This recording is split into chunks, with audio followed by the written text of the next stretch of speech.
여러분들이 함께 기도해 주시고 해서 우리 캠프를 잘 마쳤습니다.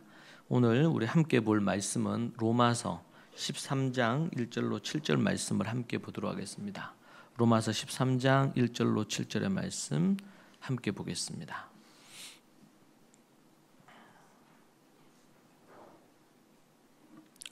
우리 교독에서 한번 읽도록 하겠습니다. 로마서 13장 1절에서 7절입니다.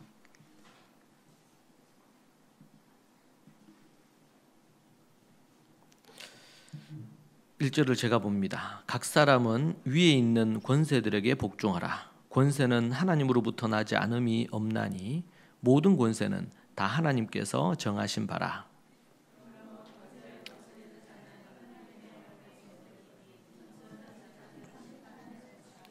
다스리는 자들은 선한 일에 대하여 두려움이 되지 않고 악한 일에 대하여 되나니 내가 권세를 두려워하지 아니하려느냐.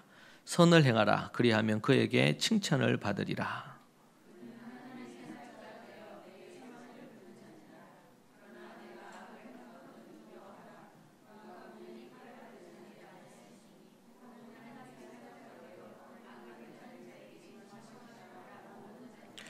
그러므로 복종하지 아니할 수 없으니 진노 때문에 할 것이 아니라 양심을 따라 할 것이라.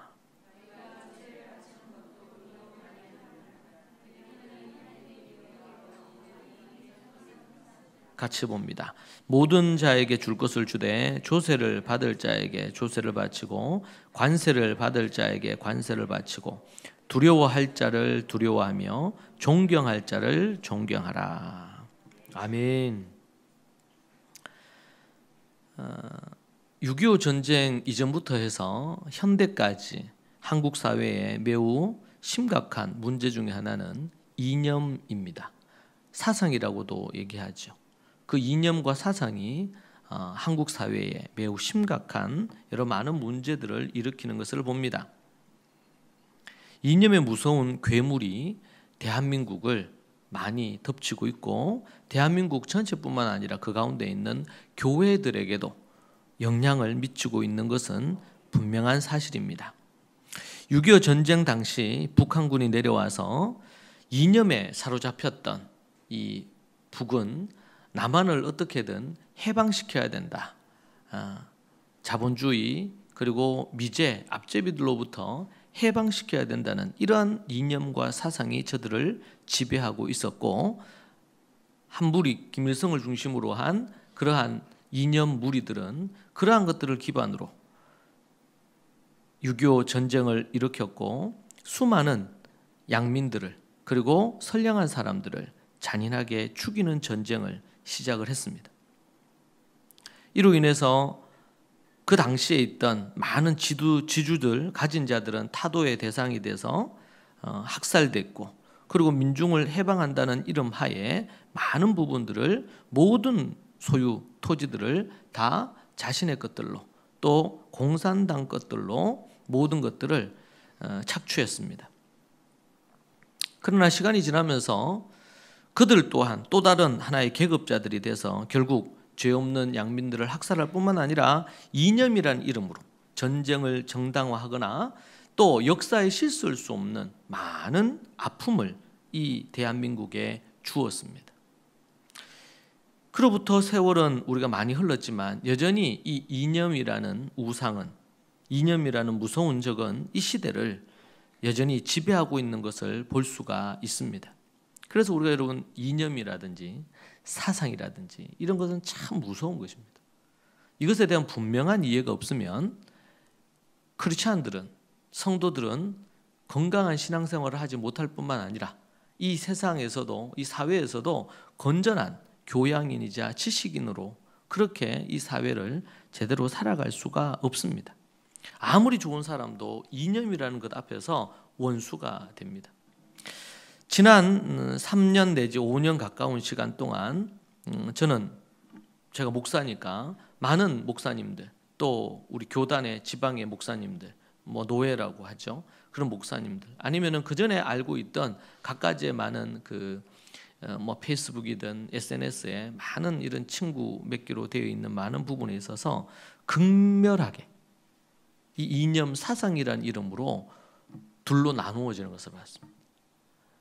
목사도 선교사도 신학자들도 이 이념 앞에서 얼마나 서로를 헐뜯고 욕하고 저주하고 그랬던 것들을 봅니다. 정말 무서운 거죠. 목사들도 그런 상황이 있을 때 별 다르지 않다는 것은 매우 충격적이었습니다. 아무리 때로는 사실을 얘기해도 그 이념에 사로잡히면 무조건 어떻게 해요? 내 이념에 동의하지 않는 모든 이들은 적이고, 그리고 목사나 뭐 어느 신학자들 이런 부분에 있어서도 적대적인 입장을 갖고 싸우는 겁니다. 그 대표적인 게 뭡니까? 촛불 집회와 광화문 집회예요. 촛불 집회와 광화문 집회. 최근에 제가 우리 학생들 교재 관련된 걸 보다가 5학년, 6학년 그 교재에 이제 사회 과목에 보면 역사가 좀 나옵니다. 크게 보니까 촛불 집회에 대한 것들을 그 한 단어를 한 문장으로 넣어놨더라고요. 제가 볼 때는 적절하지 않아요. 그래서 우리 이번에 캠프 때도 학생들에게 교과서 비판적으로 읽기. 우리 다음 캠프에서는 중고등학교 학생들의 한국사 관련된 것들을 제가 좀 집중적으로 좀 다루려고 생각을 합니다. 한 타임 정도를. 이번에는 이제 초등 교과 관련 5학년, 6학년 교과 중에서 일부분을 제가 다루었습니다. 그러니까 제가 참 교과서라고 하기에는 우리 한국의 역사를 우리 초등 5, 6학년 때 처음 다루는 거거든. 실제로는 교과서 상에서는.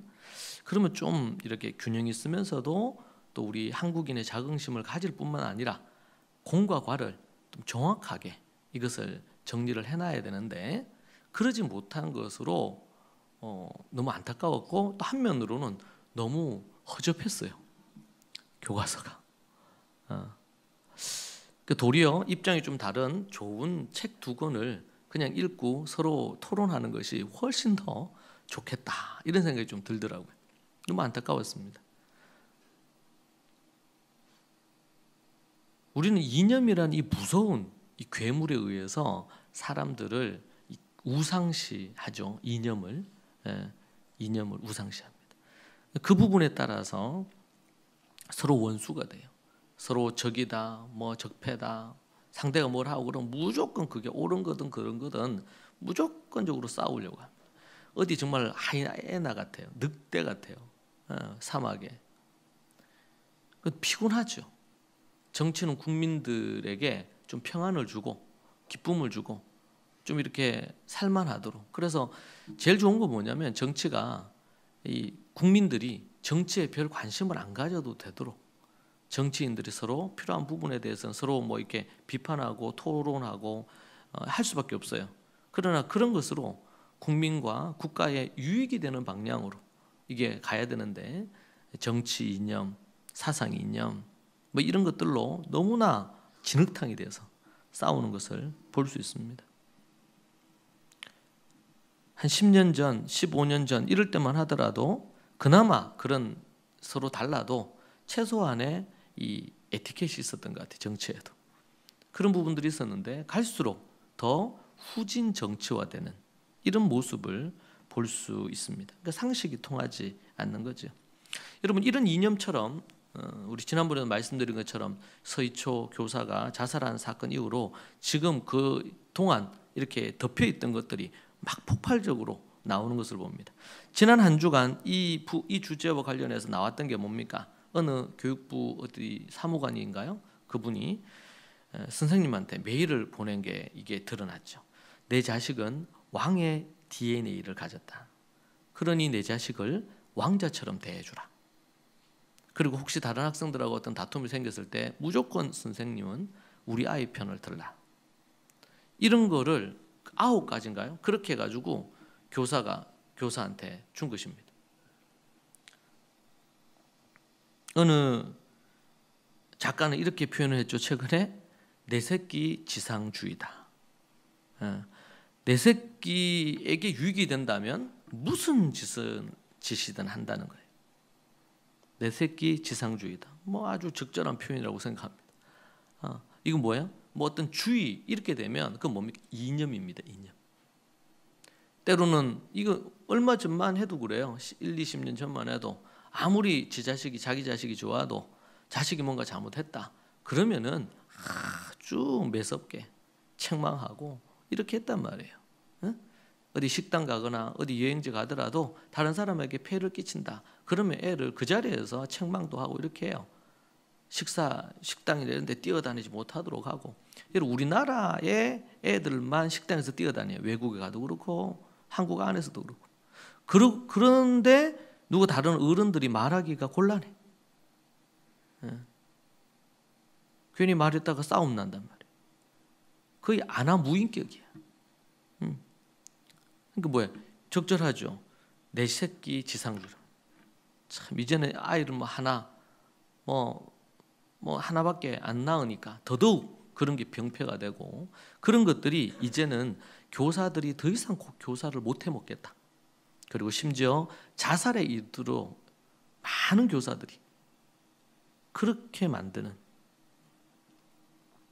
참으로 안타까운 부분입니다. 오늘 우리가 읽은 이 본문의 말씀은 이 정치에 관한 부분이기도 하고요. 세상 권력 앞에서 성도들은 어떻게 살아야 되는가? 이 기본적인 부분들이 성경 전체에 갖고 있는 어떤 가르침과 오늘 본문이 맥락이 다르지 않습니다. 같은 맥락 속에 우리에게 말을 해주고 있어요. 우리는 어떻게 시민으로서 이 땅에서 국민으로서 살아갈 거냐? 거기에 대해서 우리에게 잘 말해주고 있습니다. 그것을 우리 좀 자세히 살펴보도록 그렇게 할 건데요. 먼저는 오늘 본문의 말씀 보니까 뭐라고 얘기를 하냐면 이렇게 말을 합니다. 권세에 복종하라는 말씀입니다. 권세에 복종하라. 이 시대 자체가 복종이나 순종이란 단어를 그렇게 좋아하지 않습니다. 그래서 매우 불편한 단어입니다. 그래서 제가 순종하는 3살, 복종하는 7살, 효도하는 10대, 그리고 세상을 아름답게 만드는 20대 이 슬로건으로 제가 그 20년 전부터 그 슬로건을 가지고 있죠. 순종하는 3살, 미운 3살, 정말 말 안 듣는, 때려 죽이고 싶을 정도로 말 안 듣는 7살, 그리고 반항하는 10대, 그리고 세상의 걱정거리가 되는 20대. 이와는 다르게 하나님의 말씀을 기반으로 그렇게 양육된 자녀들이 순종하는 3살이 되고 또 4년 동안 부지런히 더 순종을 하니까 이제는 때로는 이해되지 않아도 복종하는 7살이 되고 그리고 반항하는 10대가 아니라 효도하는 10대가 되고 그리고 이 세상을 좀 더 아름답게 행복하고 사람들이 살기 좋은 그런 세상으로 만드는 그런 20대 그 이상이 돼야 되는 부분으로. 근데 제가 이런 얘기할 때 때로는 많은 사람들이 거부감을 가져요. 순종, 복종. 좀 아이들도 자기 주관을 갖고 막 좀 반항을 하더라도 자기 줏대를 갖고 그냥 살아야 되는 거 아니냐. 그 말에는 반은 맞고 반은 틀린 겁니다. 거기에 대한 올바른 기준을 갖지 못하다 보니까 그냥 오냐 키워서 정말 말할 수 없는 분쟁을 일으키는 그런 자녀들로 커갑니다. 근데 오늘 말씀해 보니까 오늘 말씀 1절, 2절, 3절 한번 보시죠. 각 사람은 위에 있는 권세들에게 복종하라. 권세는 하나님으로부터 나지 않음이 없나니 모든 권세는 다 하나님께서 정하신 바라. 여러분 우리 기독교인들이 성도들이 또 이 시대 기독교가 교회 안에 갇힌 종교로 교회 안에 갇힌 성도와 목사와 교회로 그렇게 인식하고 만들어버린 부분들이 없지 않아 있습니다.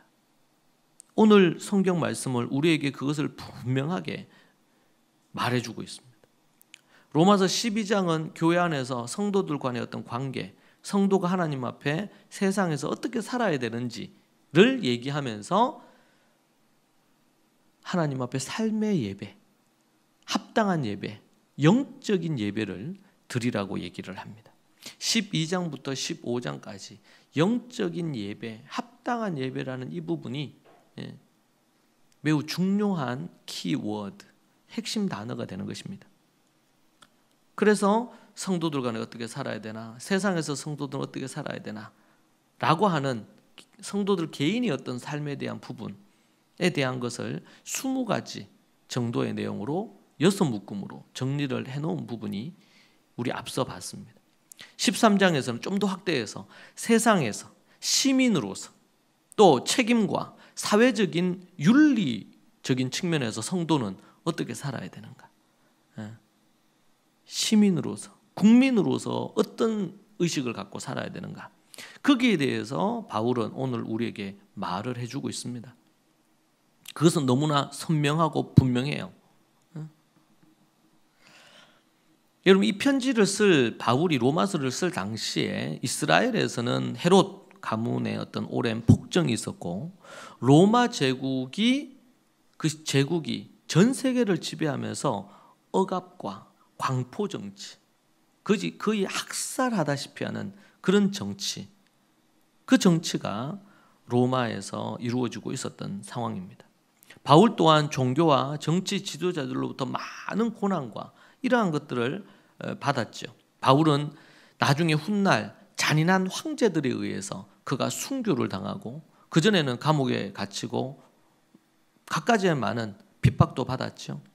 그러면서 결국에는 로마 황제에 의해서 살해를 당합니다. 순교당합니다.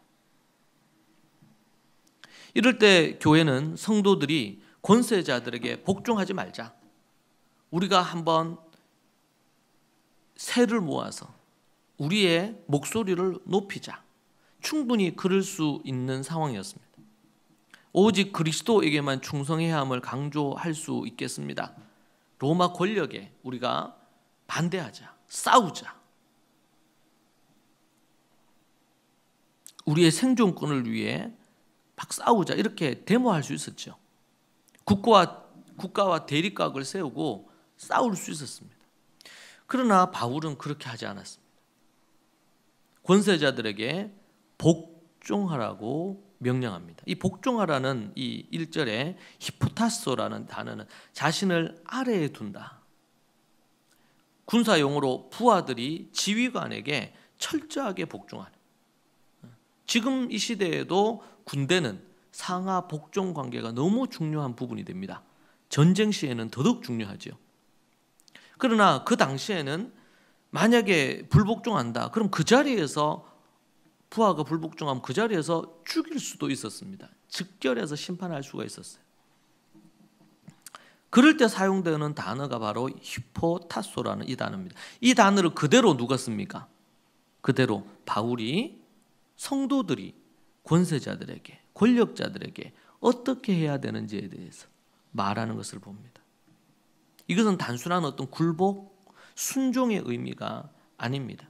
자신의 의사와 상관없이 전적으로 상관의 뜻에 절대 복종하는 상태를 의미하는 것이죠.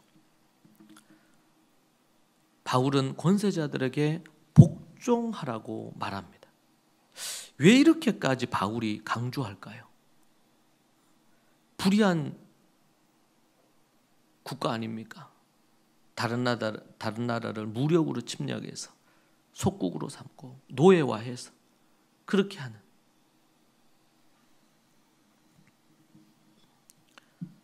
성도들은 왜 이렇게까지 해서 복종해야 하느냐?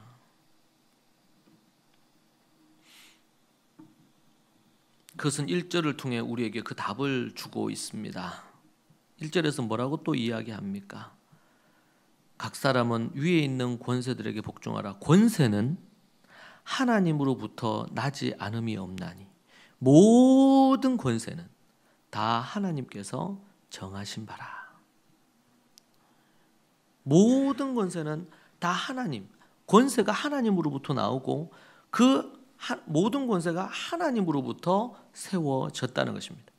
내가 마음에 드는 정권이든 내가 마음에 들지 않는 정권이든 어떤 정권이든 간에 모든 정권은 하나님으로부터 세움을 받은 정권이고 권세다. 라는 겁니다.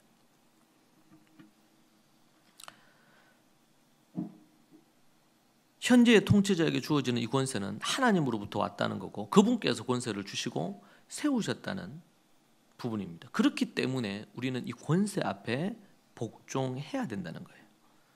하나님은 만유의 주재자로서 자신의 어떤 기쁘고 선한 뜻을 이루기 위해서 직접 이 땅에 오셔서 어떤 일을 하시지 않고 나라들과 왕들을 세우시기도 하고 폐하기도 하십니다. 우리 다니엘서 2장 21절을 한번 같이 보실까요? 다니엘서 2장 21절 말씀. 우리 성경 있는 분들 한번 찾아보시면 좋겠습니다. 다니엘서 2장 21절 말씀. 우리 한번 한 목소리로 같이 읽을까요? 2장 21절입니다. 시작. 그는 때와 계절을 바꾸시며 왕들을 폐하시고 왕들을 세우시며 지혜자에게 지혜를 주시고 총명한 자에게 지식을 주시는 도다. 아멘. 우리는 자칫 잘못 하나님께서 그냥 우리 교회만 다스리시고 우리 교회만 이끄시고 이 세상은 악한 마귀 사단, 왕들이나 대통령이나 권력자들 많이 그렇게 하는 것으로 착각할 수가 있습니다. 그런데 결코 그렇지 않습니다. 하나님께서는 이 모든 것들을 그렇게 다스리시고 이끄십니다. 그는 때와 계절을 바꾸시며, 여러분 계절이 바뀌면 어떻게 생각해요? 하나님께서 이 때를 바꾸시는구나. 그냥 그 때가 됐으니까 저절로 바뀌는 게 아니고 하나님이 때와 계절을 바꾸신다. 우리가 그냥 표면적으로 표피적으로 볼 게 아니라 좀 더 깊이 생각해 볼 필요가 있다. 그리고 왕들을 폐하시기도 하고 왕들을 세우시기도 한다. 여러분 자기가 원하는 어떤 지도자가 대통령이 됐어요. 그러면 막 승리했다, 이겼다 막 그럴 수 있어요. 그런데 그 지도자가 좋은 지도자인지 어떤지는 어떻게 알아요? 어떻게 지난 시간을 보냈는지를 파악하면서 우리는 지도자를 뽑아야 됩니다. 그런데 그 지도자가 또 이 정권을 잡아서 어떻게 하는지, 그 권력의 주변에 있는 이들이 어떻게 하는지, 어떻게 해요? 기간에 5년의 시간이 지나고 그러면 평가할 수 있어요. 정말 공정하고 바르게 했나? 그렇지 않나? 하나님께서는 어떻게 해요? 폐하시기도 하고 세우시기도 합니다. 그분의 손에 달려 있어요. 만약에 악한 지도자가 세워졌다. 내가 생각할 때 정말 불의한 지도자가 세워졌다. 거기에도 하나님의 뜻이 있습니다. 하나님께서 때가 되면 그 지도자들을 폐하실 것입니다. 그것이 구약에서 역사 속에 보여주는 거예요. 애굽의 바로도, 아수르, 바벨론도, 로마 이전에도 수많은 제국들이 있었습니다. 그러나 그 제국들은 때가 됐을 때 하나님이 다 무너뜨리셨습니다. 하나님께서 다시, 저들은 모두 다 청지기입니다. 하나님이 잠깐 세웠는데 그 세운 것을 겸손히 받아들여서 청지기로서, 내가 대통령으로서, 내가 장관으로서, 내가 국회의원으로서 이 나라의 어떤 보탬이 될 거며, 이런 관점에서 올바른 정치, 바른 정치를 하게 되면 나중에 훗날 좋은 평가가 있지만 나중에 그렇지 않으면 어떻게 해요? 역사가 평가하는 것입니다. 그런데 여기에 이념이나 사상이 들어가면 극악무도한 나쁜 놈도 위인으로 지켜 세우고 정말 인정해야 될 의인들을 무시하는 이런 왜곡이 오는 겁니다. 거짓 뉴스로 왜곡시켜버리는 거, 사상이라는 것 자체. 그래서 좋은 사상이 필요하고 좋은 이념이 필요한 거거든요. 그래서 여러분들은 우리가 늘 극단은 조심해야 돼.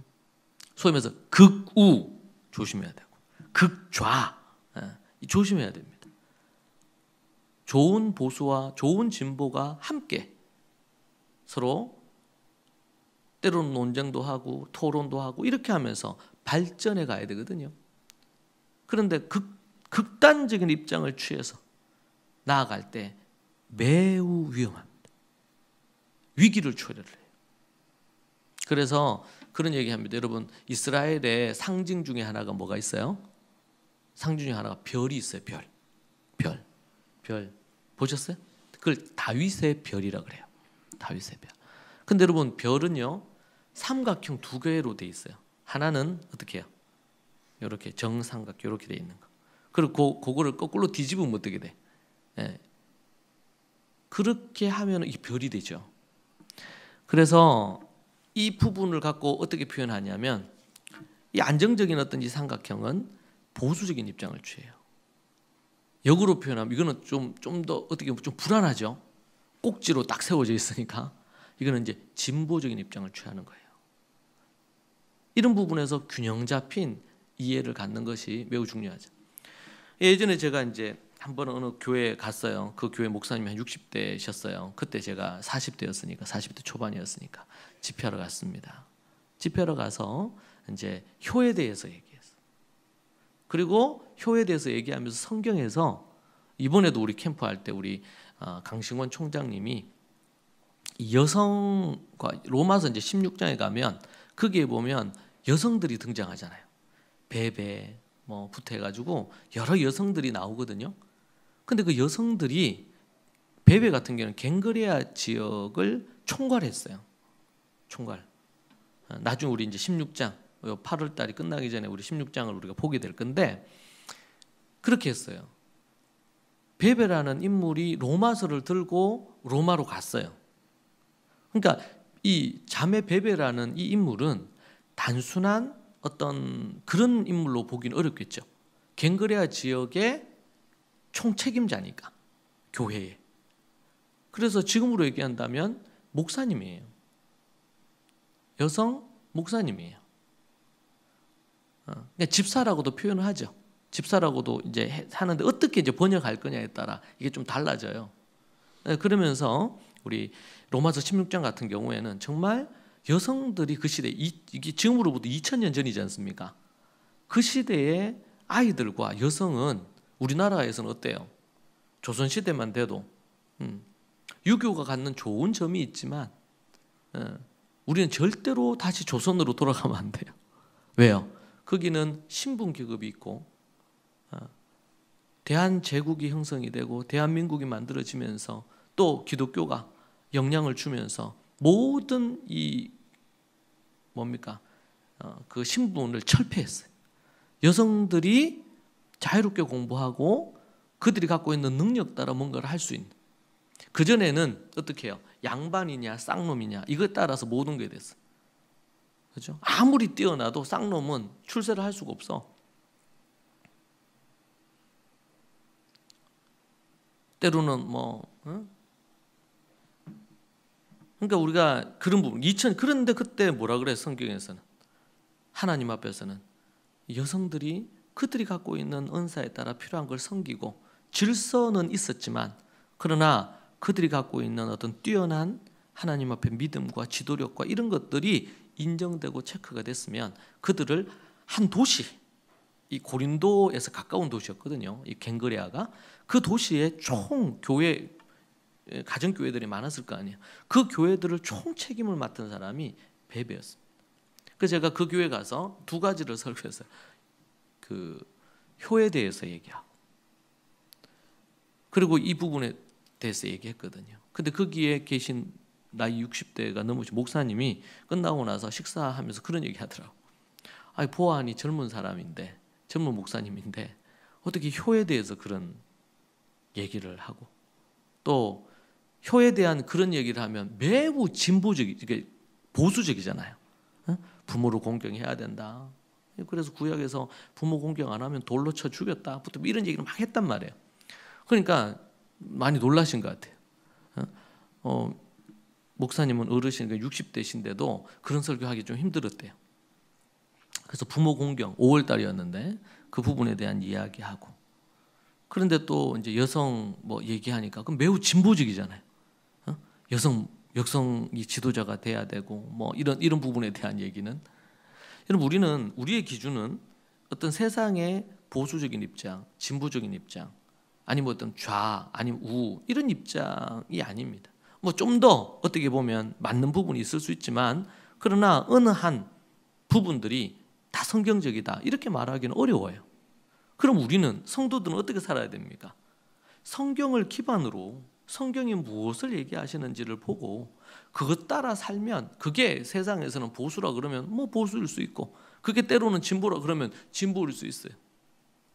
그래서 제가 순종하는 세 살, 복종하는, 이것 때문에 이 얘기 한번 하고 나서는 많은 공격을 받았어요. 교육학자들로부터도 공격받고 목사들로부터도 공격받고, 지금 시대가 어느 시대인데 순종과 복종을 얘기하냐는 거예요. 그런데 성경이 얘기하잖아요. 성경이 지금 내 얘기가 아니고 성경에서 그렇게 얘기하잖아요. 부모에게 순종하고, 오늘 보니까 뭐 하라고 했어요? 권세자들에게 복종하라고 하잖아. 성경대로 우리는 믿고 성경대로 살아야 되죠. 그러니까 이게 어떤 하나의 사상이나 이념이 끼어들기 시작하면 성경도요, 목사들도 신학자들도 이걸 막 왜곡시켜요. 이걸 막 꼬아. 성경은 이렇게 얘기했지만 이게 아니다. 참 너무 이제 안타까운 거고 화가 나는 거예요. 여러분 우리가 성경의 말씀을 기반으로 너무 또 지나치게 한 구절로 갖고만 얘기하면 안 돼. 성경 전체를 보고 그 구절을 이해를 해야 됩니다. 성경 이해에 있어서. 오늘 말씀 보세요. 왕들을 폐하시고 왕들을 세우시며 지혜자에게 지혜를 주시고 총명한 자에게 지식을 주시는도다. 누가? 하나님이. 계절도 바꾸시고 때도 바꾸시는 거 하나님이. 왕을 세우고 내리고 하는 거, 대통령을 세우고 내리고 하는 거, 한 나라를 흥하게 하고 망하게 하는 거, 주님의 손에 이게 어려운 일이겠어요? 힘든 일이겠습니까? 우리는 세상에 어떤 상황이 오더라도 세상을 주관하신 주인이신 하나님께서 역사를 다스리신다는 사실을 믿고 우리는 나아가야 됩니다. 때로는 사자굴 에서 우리를 살려주시면 할렐루야 감사함으로 남은 생애를 주를 위해 사는 거고, 핍박받아서 우리가 감옥에 갇히거나 우리가 순교를 하게 되면 이 또한 하나님 앞에 할렐루야 하면서 감사함으로 우리가 주님 앞에 가면 됩니다. 그리고 우리는 살아도 은혜요, 죽으면 더 큰 은혜라. 왜냐하면 주님 품에 안겨가지고 말이죠. 이제는 이 땅에 모든 염려, 근심, 걱정 다 내려놓고 우리 주님 품 안에 들어가는 거 아니겠어요? 따라하시죠. 사나 죽으나 은혜로다. 여러분 초대교회 성도들이 사도행전에서 목숨을 걸었잖아요. 오직 예수 그리스도가 하나님이시고 그분이 메시아시다 이 얘기하는 거. 그래서 사내들인 공회의 사람들이 불러가지고 막 매질하고 이렇게 해서 협박하면 이게 먹힐 줄 알았어요. 베드로하고 이 무식한 놈들을. 그런데 안 먹히는 거예요. 우리가 하나님의 말씀을 듣는 게 좋겠냐, 너희들 말을 듣는 게 좋겠냐. 그 대통령과 국무총리와 그 이하 모든 정치인들이 있는데 딱 얘기하는 거예요. 야, 여러분 죽음을 두려워하지 않는 사람을 이길 자가 없어요. 그들이 믿고 만났던 예수님을 부인할 수가 없잖아요. 부활하셨다는 걸 말하지 않을 수, 십자가를 부정할 수 없단 말이죠.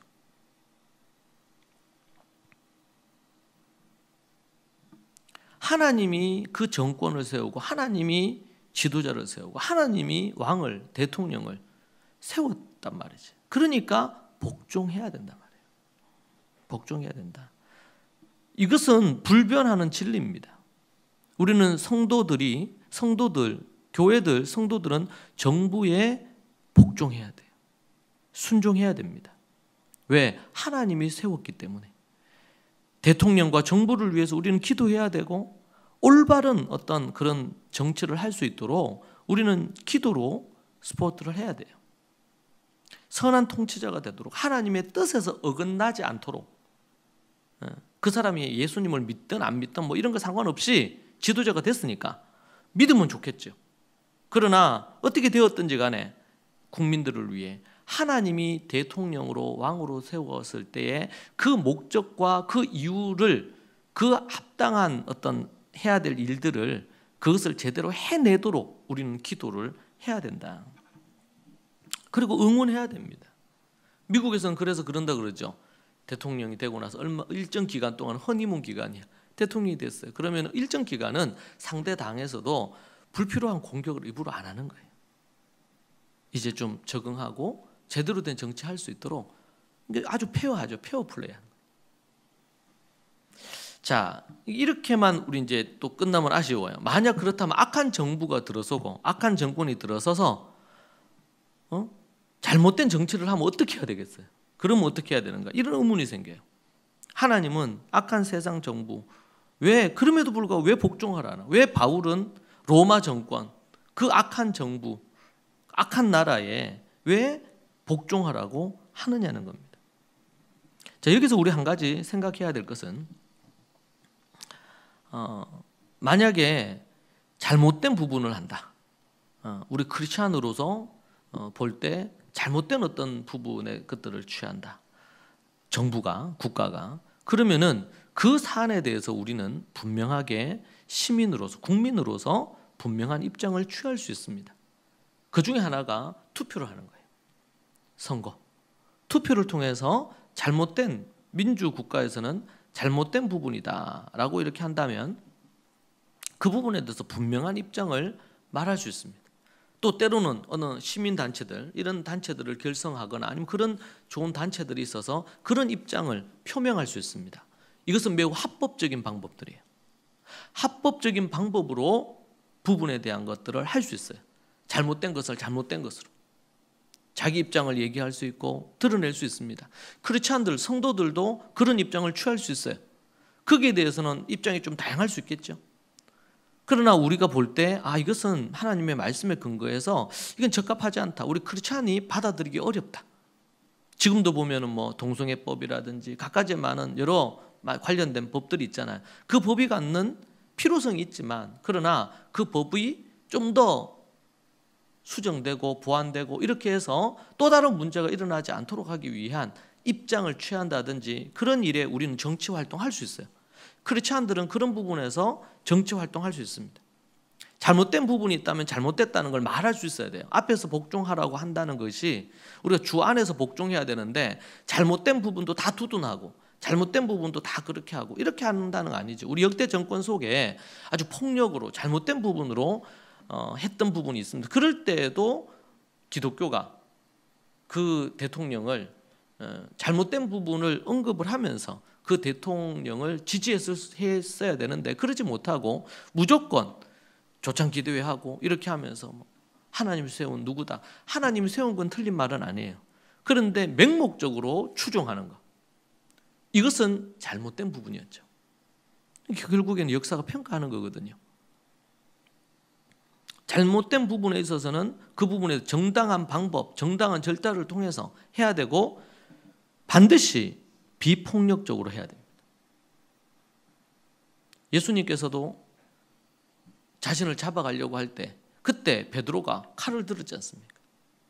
그렇게 해서 말고의 귀를 잘라버렸죠. 여러분 그 귀를 붙여주시고 그 칼을 치워라고. 칼로 흥한 자 칼로 망한다고 얘기하죠. 여러분 우리가 그런 부분에서 우리의 의로운 분노가 지나친 폭력적이거나 집단적인 행동을 통해서 잘못된 어떤 부분으로 가는 부분, 저는 그런 부분들이 뭐 촛불 집회나 또 아니면은 광화문 집회에서도 저는 여실히 드러나는 부분이 없지 않아 있다고 생각합니다. 저는 그런 부분 잘못됐다고 생각해요. 정당하게 자신들의 정치적인 입장이라든지 자신들의 입장을 호소할 수 있어요. 그것은 정당하고 바른 것입니다. 그러나 비폭력적이지 않은 방법으로 취하는 모든 것들은 여러분 하나님은 그런 칼로 베드로가 휘두르는 것 없이도 하나님은 하나님의 뜻을 이루십니다. 우리가 이 사실을 믿어야 됩니다. 그렇지 않으면 다른 방법을 자꾸 취하거든요.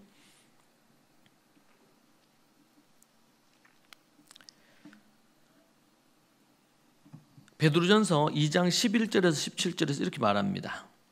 베드로 사도가 얘기하신 장면이에요. 베드로전서 2장을 여러분 한번 찾아보십시오. 2장 11절인데요. 사랑하는 자들아 거류민과 나그네 같은 너희를 권하노니 영혼을 거슬러 싸우는 육체의 정욕을 제어하라. 너희가 이방인 중에서 행실을 선하게 가져 너희를 악행한다고 비방하는 자들로 하여금 너희 선한 일을 보고 오시는 날에 하나님께 영광을 돌리게 하려 함이라. 예수님 믿는 사람들이 거짓 정보, 거짓 뉴스로 사람들을 막 비방하고 욕하고 이렇게 하는 거예요. 교회를, 크리스찬들을, 목사들을. 그럴 때 어떻게 하라고요? 선한 일을 보고 오시는 날에 비방하는 자들로 하여금 그들에게 선하게 행하라는 거예요. 그래서 하나님께 영광을 돌리게 하고 인간의 모든 제도를 주를 위하여 순종하되, 모든 제도, 주인과 종이 있던 시대고, 그리고 왕정 시대 아닙니까? 그런 어떤 시대가 갖고 있는 그 부분의 모든 제도를 주를 위해서 순종하고 교회가 평안히 신앙생활하기 위하여 순종하라는 겁니다. 혹은 위에 있는 왕이나 혹은 그가 악행하는 자를 징벌하고 선행하는 자를 포상하기 위하여 보낸 총독이라에게 하라. 여러분, 국가나 대통령이나 왕이나 정치가들이 아니면은 이 관료들이 해야 될 매우 중요한 부분들이 뭡니까? 나옵니다, 이 말씀에. 악행하는 자들을 징벌하고 악을 행하는 자들은 벌을 주는 거고 선을 행하는 자들에게는 뭐래요? 상을 포상하고. 이것이 지도자가 해야 될 매우 중요한 거예요. 그러니까 질서를 유지하는 거예요, 사회에. 그래서 지금처럼 이런 묻지마, 이런 폭행이나 살인이나 이런 거 아주 강력하게 이 부분들을 다루어야 되겠죠. 그리고 불법적으로 뇌물을 받거나 이렇게 하는 부분들에 대해서 이런 부분들은 강력하게 해야 됩니다. 그러니까 다른 나라에 비해서 우리나라의 법이 많이 약하다 그래요. 그래서 막 수백억을 사기치고도 그 부분에 대해서 재판에서 몇 년형을 안 받아요. 그러니까 나쁜 짓을 하죠. 그러나 미국이나 이런 것 같은 경우에는 만약 그렇게 해서 그런 짓을 했다. 그러면 뭐 몇백 년을 때리는 거예요. 그가 혐의가 있는 거 그것에 기소돼서 그게 확정이 되면 그것에 따라서 뭐 50년씩, 70년씩, 100년씩 이렇게 해서 다 합치면 어떤 경우는 200 몇 년이 되는 거예요. 종신형이죠, 결국에는. 그리고 중간에 이걸 뭐 풀어주거나 그렇게 하는 게 없어. 그런 극악무도한 죄들은. 근데 우리나라 같은 경우에는 뭐 이런저런 걸로 풀려나거나 이런 일들이 자꾸 많이 생긴단 말이죠. 잘못된 것들입니다, 그런 것들은. 인간의 모든 제도를 주를 위해 순종하되 혹은 위에 있는 왕이나 혹은 그가 악행하는 자를 징벌하고 선행하는 자들을 포상하기 위해서 보낸 세움을 받은 총독, 왕, 지도자라는 거예요. 여러분, 앞으로 왕이 되거나 대통령이 되거나 정치인이 되거나 뭐 꿈이 그런 거다. 그러면은 어떻게 바른 가치관, 바른 어떤 생각, 올바른 윤리 도덕적인 의식, 이게 너무 중요해요.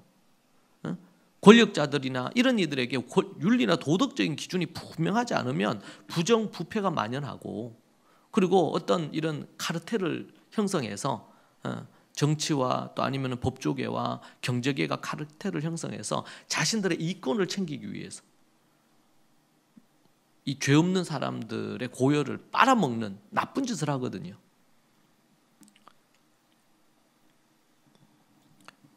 그래서 악은 징벌하고 선은 어떻게 해요? 상을 주는 말이에요. 그러기 위해서 하나님이 대통령과 이 지도자들, 정부, 권력자들을 세운 거예요. 그렇죠? 아무리 악한 정권이라도요, 누군가가 도둑질을 했다, 살인을 했다, 그럼 어떻게 합니까? 강렬하게 처벌합니다. 우리 역사를, 역대 대통령을 봐도 뭐 때로는 악하다, 그 사람이 참 악한 짓을 했고 그런 대통령이었다. 그래도 그 당시에 선한 자들은 포상하고 악한 이들은 처벌하고 했거든요. 이것이 중요한 기능이에요. 중요한 기능. 이제 그러한 것들을 잘못하고 부정부패를 눈 감고 악한 어떤 부분들에 대한 것을 그냥 덮어두고 이렇게 만약에 한다면 그것은 매우 심각한 거. 그게 이제 쌓이면 어떻게 해요? 하나님께서 바로를 10가지 재앙으로 쳐버리시고 바로의 아들을 죽여버리시고 이런 일을 하시는 거예요. 에돔 족속 같은 게 어떻게 해요? 에돔이 하나님 앞에 악을 행하고 이스라엘을 공격하고 나쁜 짓 많이 했잖아요. 하나님께서 에돔을 쳐버리신 거예요. 로마도 보세요. 대제국을 이루었던 로마 아닙니까? 여러분, 그 로마가 영원할 줄 알았어요. 그런데 얼마 못 갔어요. 그리고는 여러분, 로마가 지금은 로마 그러면 이태리의 그 작은 그냥 정말 작은 도시 그 로마가 전부죠. 한때의 그 명성, 그 부분들 자체가 역사를 살펴보면 길게 가봤자 얼마 못 갔어. 짧게는 10몇 년, 길게는 100년을 못 넘겼습니다. 대부분이.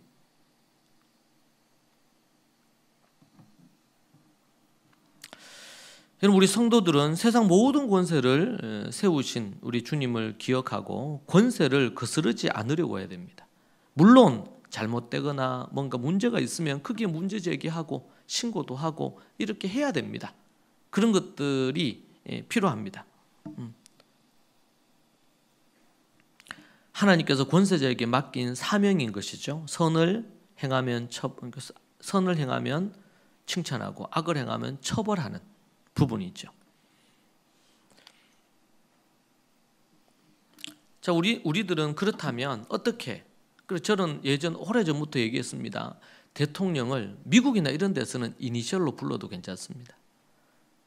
근데 여러분, 우리나라에서는 그런 거 달라요. 아니면 미국 가서 살든지. 우리나라에서는 이 권세자를 오늘 보니까 뭐라 그래? 나중에 뒤에 보면 공경하라는 거야. 존경하라는 거야. 여러분, 존경하는 사람을 막 이름 함부로 부릅니까? 여러분들이 저를 만약에 존경한다면 집에서 뭐 얘기하다가 그 뭐 권창규 그거 뭐 이렇게 얘기하나요? 그렇지 않잖아요.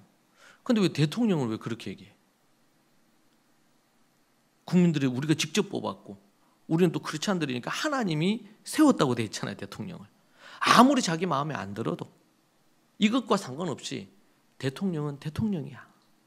그런데 여러분, 유튜브를 보거나 이렇게 하면 자기 진영이 그게 아니라 그러면 뭐 얼마나 욕을 하고 험담을 하고 이렇게 하는지 몰라요. 제가 대구 출신 아닙니까? 대구에서 제가 그거 할 때 우리 예전에 이제 노무현 대통령이 됐어요. 그때도 제가 그 얘기했어요. 얼마나 이 노무현 대통령이 되고 나서 얼마나 특별히 대구에서는 욕을 하더라고. 어느 이제 큰 교회 목사님은 대놓고 설교 시간에 욕을 했어요. 그 제가 얘기했어요. 그렇게 하면 안 돼요. 물론 마음에 안 들 수 있죠. 그러나 그렇다고 해서 그래서 제가 대구에서 아주 이 핍박을 많이 받았어요. 그리고 우리는 이렇듯 저렇듯 하나님이 뭘 원하시나? 우리도 연약해서 실수할 수 있어요. 말에 실수도 할 수 있고 행동에 실수할 수 있어요. 그러나 무엇이 옳은지 그른지는 분명한 기준을 우리가 갖고 있어야지. 그래서 아닌 건 아니어야 돼요. 긴 건 기고 나중에 시간이 지나면 다 이게 증명이 됩니다. 그런데 쉽게 뭐 옛날에 뭐 그런 거 있잖아요. 뭐 지박이라든지 뭐 놈이라든지 뭐 어쩌고 저쩌고. 여성이 이제 대통령이 되고 나서는 여성 대통령을 비하하고 성적으로 모욕하고 그런 걸 전시하고 그런 인간은 어떻게 또 방송에 계속 나와? 여러분, 그게 상식적으로 말이 안 되잖아요. 여러분, 여러분의 누이나 여러분의 가족 중에서 여러분의 그 있는데 그런 형태로 해가지고 말이죠, 패러디가 전시를 했다 생각합시다. 기본적인 인간적인 부분에 있어서. 그런데 문제는 여성 단체들의 이런 부분도 이 이념에 정권에 따라 왔다 갔다 해. 자기하고 맞는 정권에서 그렇게 하고 그러면 허허허 이렇게 하고, 자기가 안 맞고 그렇게 하고 그러면은 뭐 잘해도 막 욕을 하고 완전히 다 팔랑귀예요. 여러분들이 정치 노름 아니면 정치자들의 어떤 말에 이렇게 저렇게 좀 제발 휘둘리지 마세요. 그러니까 저는 개인적으로 촛불 집회에도 저는 동의하지 않았습니다. 물론 그들이 주장하는 일부분은 맞아요. 그러나 거기에 막 애들까지 동원해가지고 촛불 집회하고 촛불 집회 그걸로 이 정권이 탄생했다고 저는 동의할 수 없었습니다. 그리고 박근혜 대통령의 뭐 어떤 허물이 있거나 이렇게 하면 법적으로 어떤 그게 됐으니까 그렇다면 적절하게. 그리고 저는 노무현 대통령의 탄핵의 문제에 있어서 저는 극구 반대했어요. 그건 탄핵의 문제가 아니라고 생각했고 이번에도 저는 개인적으로 반대하는 입장이었어요. 공식적으로는 제가 그때 얘기 안 했지만 개인적으로 식사하는 자리에서 저는 반대했어요. 이제 임기도 얼마 안 남았어요. 이미 정권에 타격을 입었어요. 그죠? 그리고 지금까지도 그 가장 결정적인 타격이 그 세월호 사건이었잖아요. 그럼 거기에 대해서 지금 정권이 바뀌었는데도 불구하고 아직까지 그 부분들에 대해서는 뾰족하게 그것이 이 정권이나 뭐 그 대통령이 어떤 책임이 있다는 게 도의적인 책임이 있죠. 그게 안 나왔단 말이지. 그런데 너무 급하게 그렇게 해서 탄핵 처리됐어요. 저는 그렇게 만약에 되고 나면 한국 정치사에 별로 안 좋은 선례를 남겨요. 이미 모든 게 다 꺾였어요. 그러면은 그냥 잘 마무리하고 내려올 수 있도록 하면서, 그렇게 하더라도 정권 잡잖아요, 반대쪽에서. 그렇게 하면서 예우를 갖추었다면 훨씬 더 그 다음 정치가 좋게 이어질 수 있었어요. 근데 그때 뭐 그 다른 때도 그렇지만 노무현 대통령 때는 노무현 막 그림 그려놓고 막 처형하고 막 불 지르고 말이죠. 박근혜 대통령도 똑같이 그렇게 했잖아요. 근데 거기에서 크리스찬들이 그런 데 가가지고 목 날리고 불태우고 그런 데 참여한다는 것이 저는 도저히 이해가 안 됐습니다.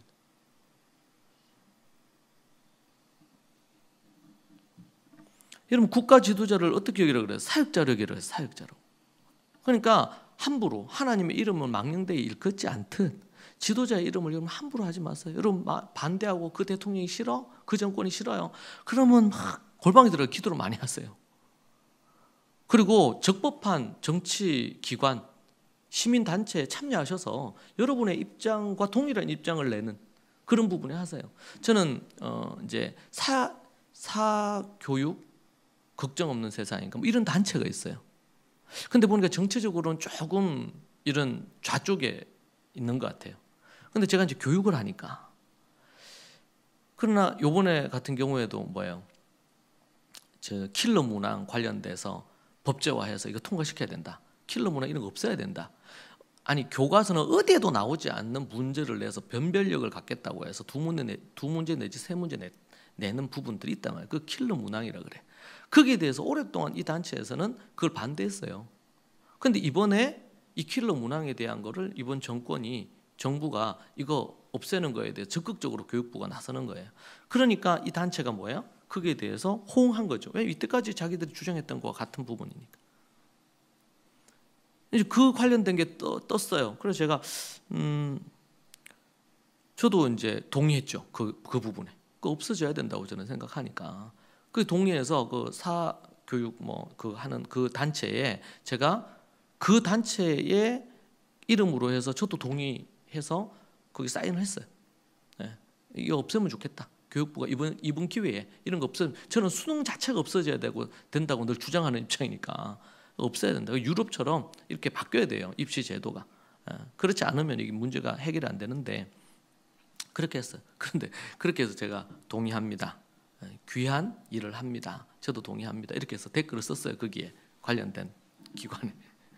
그러니까 그 단체를 이때까지 지지하던 이제 이 좌파 쪽에 있는 사람들이 욕을 막 해대 쓰는 거예요. 이 단체가 이런지 몰랐다. 어쩌고저쩌고부터 해가지고 이제 어떤 생각이나 사고는, 근데 90%, 95% 가까이가 다 욕을 써놓은 거예요. 거기에다가 이 단체에 대한 비난 글들 이렇게 써놨더라고. 너무 가벼워요. 여러분, 크리스찬들이 보면 더 가벼워. 그러니까 생각이 별로 없는 거예요.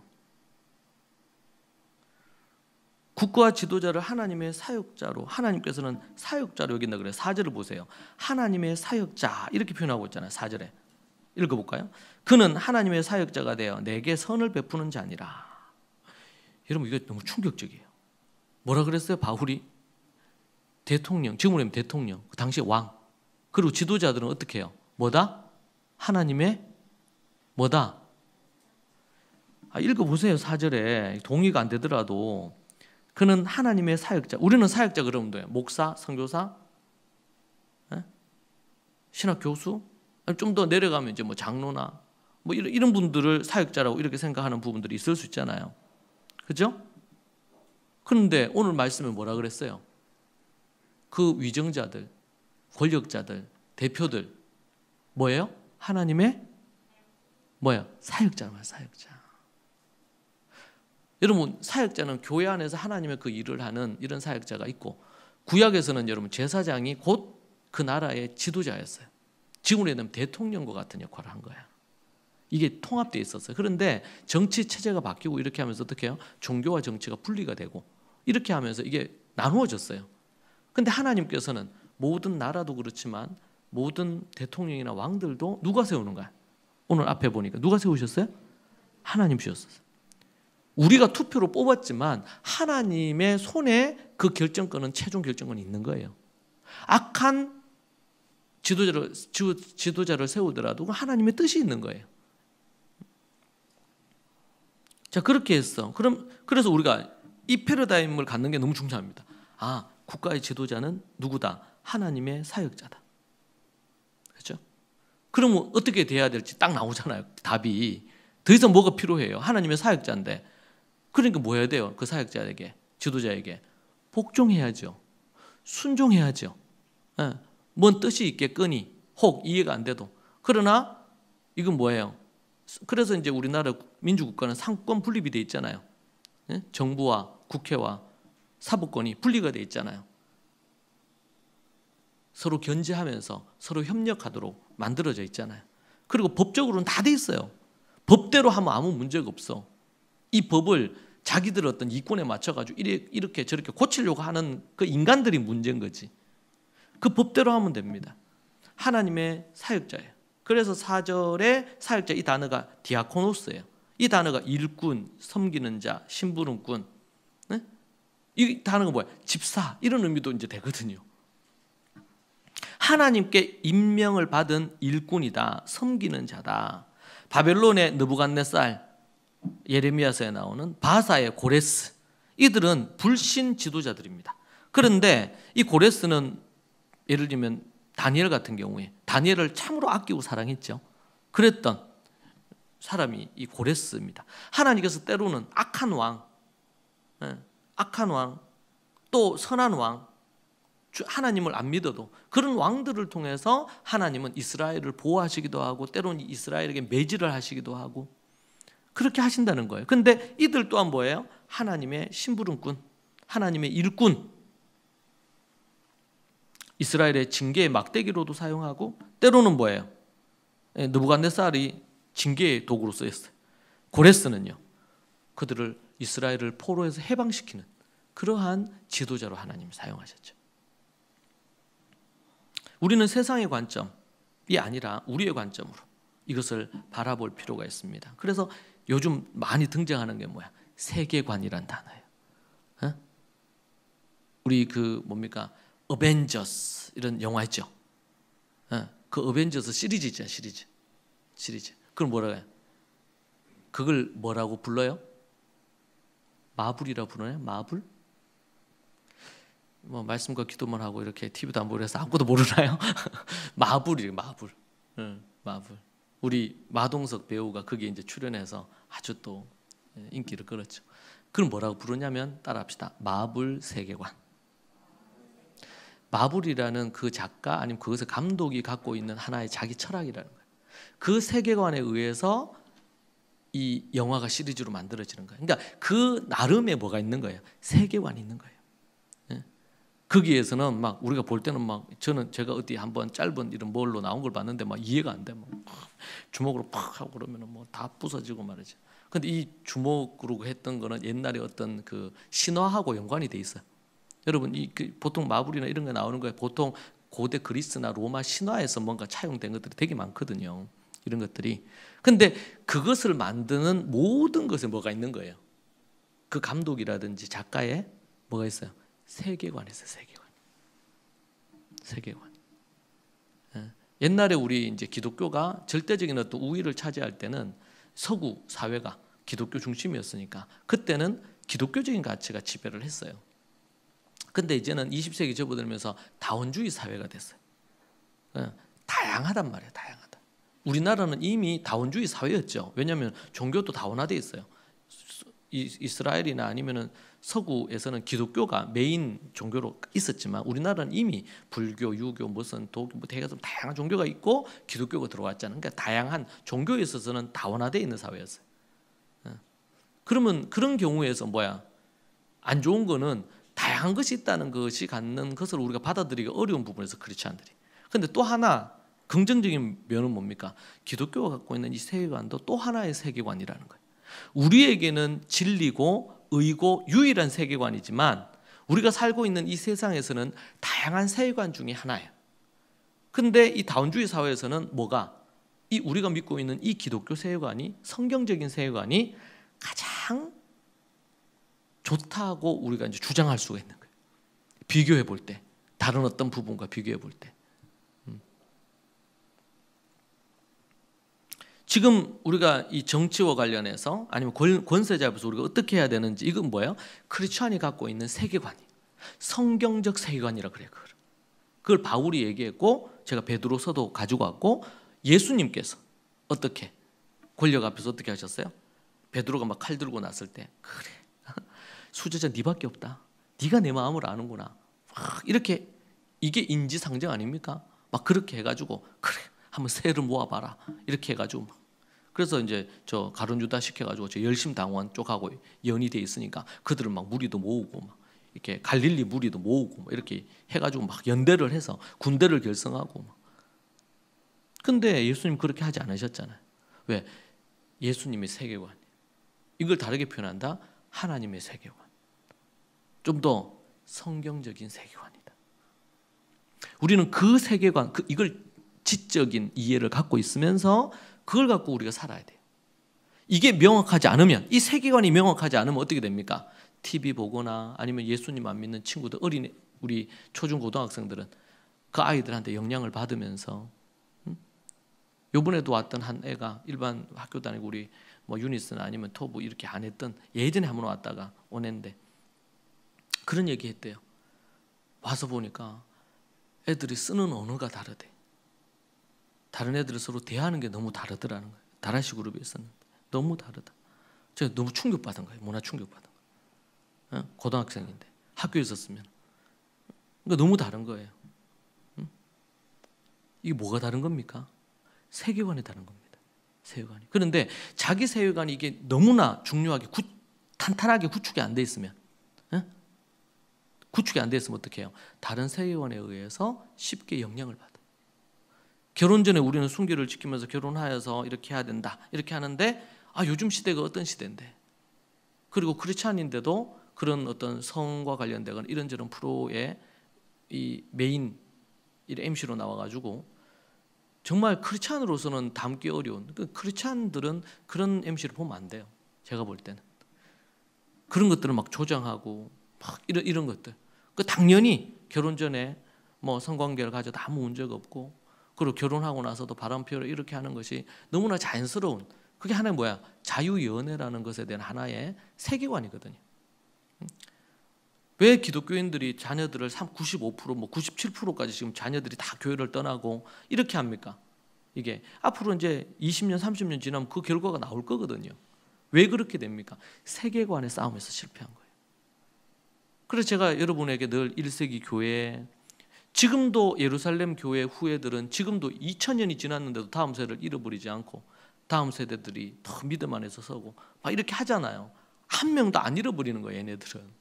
왜 그런지 제가 지난 20년 동안 연구해 보니까 이게 뭐예요?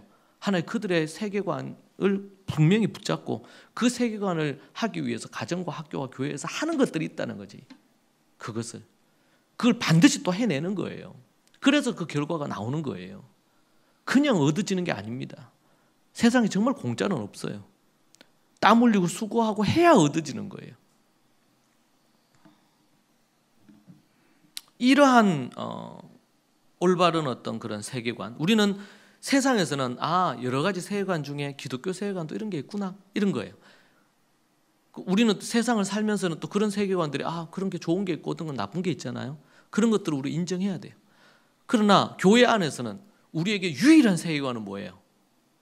예수 그리스도께서 하나님의 말, 성경적인 세계관 외에는 우리는 받아들일 수가 없어요. 여기에는 목숨을 거는 거예요. 왜? 이게 신앙이니까. 예수 그리스도 외에 다른 사람으로 구원을 얻을 수 있다. 이거는 도저히 우리가 용납할 수 없는 거죠. 거기에 이제 캐톨릭 같은 경우에는 많이 타협한 부분이 있어요. 그게 매우 심각해요. 그래서 어떤 분들은 뭐 캐톨릭 자체가 이단이다 이렇게까지 분류하시는 분도 있습니다. 왜냐하면 이제 예수 그리스도 외에도 구원이 있다 이 얘기를 이제 하는 것 때문에 그렇거든요. 권력가들은 칼을 가지고 있습니다. 왜요? 정의를 실현하기 위해서 칼을 준 거예요. 하나님께서 그들에게. 악한 자들에게는 징벌하고 선한 자들에게 포상하라고. 그런데 그 칼을 줬는데 그 칼을 자기들 권력을 유지하는데 이 칼을 사용한다. 하나님께서 싫어하시는 거예요. 하나님 싫어하시는. 하나님이 반드시 심판하십니다. 그런 자들에게는. 여러분 앞에서도 얘기했지만 대통령 우리 함부로 하면 안 돼요. 정치인들 함부로 하면 정말 말도 안 되고 막 정말 몰지각한 국회의원들도 있어요. 그래도 여러분 속으로 욕하시고 속으로 기도하시고 하나님께 하시고 입 밖으로 막 내지 마세요. 그리고 여러분들이 어디 공무원들 있잖아요. 이번에 우리 나라의 그 IMF가 아니고 코로나 시절 때문에 교회를 그렇게 한 게 분명히 있어요. 제가 볼 때. 제가 그래서 우리 대구 리더십들한테도 그 부분에 대해서 얘기하고 우리 교회가 계속 우리가 예배를 강행했던 이유도 제가 볼 때 이 예배를 중단할 이유가 없다. 정말 심각할 때 우리가 온라인으로 할 수도 있고 할 수 있지만 우리 교회는 아주 그렇게 숫자가 많지 않기 때문에 충분히 우리가 가능하다. 그래서 무조건 우리가 그걸 했었죠. 분명히 과한 게 있다고는 저는 생각합니다. 그런데 그 공무원들에게 우리가 함부로 해서 안 돼요. 그 공무를 행하는 사람들은 하나님이 세운 대통령이야 모든 공무원들은 하나님이 세운 사람들입니다. 그렇다면 불의하거나 불법적인 게 있으면 우리가 거기에 대해서 적법한 절차로 호소하고 이렇게 해야 됩니다. 그런데 여러분 어디 동사무소 우리 주민센터를 그러죠. 주민센터나 동사무소 가서 여러분 거기 있는 직원들한테 막 함부로 하지 마세요. 그 바른 태도 아닙니다. 공무를 집행하는 우리 경찰들 우리 어떻게 운전하다가 걸렸어요? 그러면은 좀 잘 웃으면서 얘기를 하시되 내놓으라 그러면 내놓으세요. 그 운전면허증 내놓고 잘못했으면 벌금 내야지. 그걸 받고 갑질하고 그런 거 있잖아요. 막 음주 단속하거나 이렇게 하고 그러면 그렇게 내가 누군지 아느냐? 지가 누군지 우리 왜 알아? 경찰이 왜 알아야 돼요? 누가 예전하고 달라 시대 자체가 달라졌어. 뭐 누구 이름 대고 이렇게 해서 할 수 있는 게 아니에요. 여러분 공무원들한테 친절하게 대하세요. 요즘은 공무원이 뭐 철밥통이라 그래서 그렇게 하잖아요. 근데 공무원도 너무 민원이나 갑질이 너무 심해가지고 못 해먹겠대. 안 하려고 한대요, 공무원들. 이게 교사뿐만 아니고 교사도 그지 뭐 공무원 아닙니까? 사회가 이렇게 돌아가면 안 돼요. 그런 국가를 위해서 일하고 이렇게 뭐 하는 이런 게 의미가 있고 좋아야 되거든요. 공무원도 그렇고 교사도 그렇고 의사도 그렇고.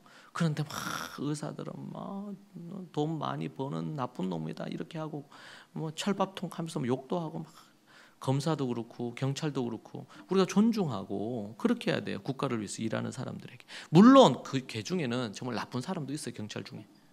검사 중에서 나쁜 사람이 있겠지. 그러면 거기에 따라서 적법하게 해야 되는데 경찰 다 나쁘고 뭐. 검사는 영화 하나 보고 막 검사들은 다 나쁜 놈들이다. 안 그래요. 정말 소신을 갖고 정말 그렇게 하는 검사들이 많아요. 안 그러고 어떻게 지금 우리 이 역사가 이렇게 흘러왔겠어요. 최근에도 보세요.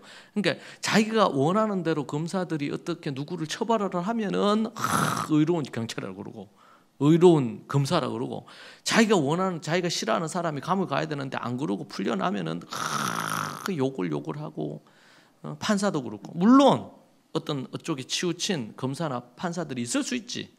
근데 제가 볼 때 너무 우스꽝스러운 거예요. 판결을 이렇게 저렇게 내리든 간에 자기가 원하는 대로 판결 안 나면은 지가 판사야. 또 지가 검사하고. 여러분 그런 것에 우리 크리스찬들이 절대로 휘둘리면 안 돼요. 그렇잖아요. 거짓 뉴스에 음해하는 것에 이런 것에 우리가 휘둘릴 수 있거든요. 그렇게 하면 안 된다. 여러분 친절하게 하십시오. 우리 교회 우리 좋은가족교회 성도들은 어린아이로부터 해가지고 우리 대통령 이름도 함부로 부르면 안 돼. 어디 집에 개 이름도 아니고 말이지. 개보다도 더 못해요 요즘은. 우리가 존중해야 됩니다. 함부로 말하지 마세요. 욕하지 말고 어디 가서 막 큰 소리 하고 막 이렇게 해야만 뭐가 되는 것처럼 그렇지 않아요. 그것은 정말 민주 시민 교양인이 할 짓이 아니야. 우리가 크리스찬이기 전에 정말 이 시대를 살고 있는 교양인으로 살아야 돼. 올바른 어떤 기준을 갖고 중요한 부분입니다. 그래서 뭐라 그래 여기 그 지도자들이 그 일을 잘하려면 공무원들한테 월급 줘야지, 필요한 걸 해줘야지. 이렇게 하기 위해서 뭐예요? 세금 내는 거예요. 여기 세금에 보면은 두 종류가 나와요. 조세도 있고, 그러니까 국가 간에 뭐 어떤 내가 무역을 한다 이렇게 하면 이제 내는 세금이 있고 관세가 있어요. 그게 이제 일반 세금이야. 그 세금 잘 내야 돼요. 그렇지 않으면 뭐 세금 어떻게든 빼먹으려고 이렇게 하거나 탈세하려고 하면 안 됩니다. 물론 절세할 수 있고 적법한 절차를 거쳐서 할 수는 있어요. 그것은 우리가 지혜롭게 잘해야 돼요. 그러나 그렇지 않고 우리가 많이 벌고 또 세금도 많이 내면 그 세금으로 여러 가지 복지 사업도 하고 이런저런 부분들을 할 수 있잖아요. 그런 부분으로 해야 됩니다. 그리고 마지막으로 결론적으로 뭐라고 얘기합니까? 7절에서 뭐라 그래요? 두려워할 자를 두려워하며 존경할 자를 존경하라. 그렇죠? 두려워할 자를 두려워하고 존경할 자를 존경하라. 국가의 권세에 대해서 적극적으로 복종하고 어떻게 해야 돼? 두려워할 자를 두려워하라는 거예요. 칼자루를 누가 쥐고 있느냐? 대통령과 또 사법권과 권력가들이 이 칼자루를 쥐고 있어요. 그들의 그 칼을 맡긴 것은 선한 자들을 포상하고 악한 자들을 벌하게 하기 위한 거예요. 그 한 가지를 위해서 하는 거예요. 그것에 대한 것을 잘못 사용한다. 자신들의 이익을 위해 이 칼을 쓴다. 하나님이 그들을 반드시 심판하고 역사는 그들을 심판할 겁니다. 우리가 그것을 믿고 우리가 막 이렇게 하면 안 돼요. 필요하면 적법한 절차로 우리가 활동할 수 있어요. 정치 활동해야 할 수 있어요. 그런 부분에 있어서. 근데 불법적인 걸로 뭐 폭행하는 걸로 이런 걸로 해서는 안 된다는 거죠. 두려워할 자를 두려워해야 돼요. 여러분 나라의 대통령을 아니면 또 권력가들을 두려워해야 됩니다. 요즘 이 시대는 자꾸 그런 어떤 공경, 경외, 두려움 이런 걸 자꾸 무시해요. 그러니까 그게 교회 안에서도 그래. 교회 안에서도. 여러분 성경에서는 일관되게 얘기하죠. 지도자, 목사님 아니면 뭐 전도사님 아니면 교회 평신도 지도자들 앞서서 세운 지도자들 있잖아요. 그럼 어떻게 돼요? 그들을 존경하고 두려워해야 돼요. 이게 목사를 두려워해야 목사가 선포하는 그 말씀을 귀하게 받을 거 아니에요. 그래서 순종할 거 아니에요. 복종할 거 아니에요. 목사에게 복종하는 게 아니라 목사님의 그 말씀의 가르침이 하나님의 말씀에 근거해서 가르치면 그 앞에 어떻게 해야 돼요? 순종하고 복종해야지.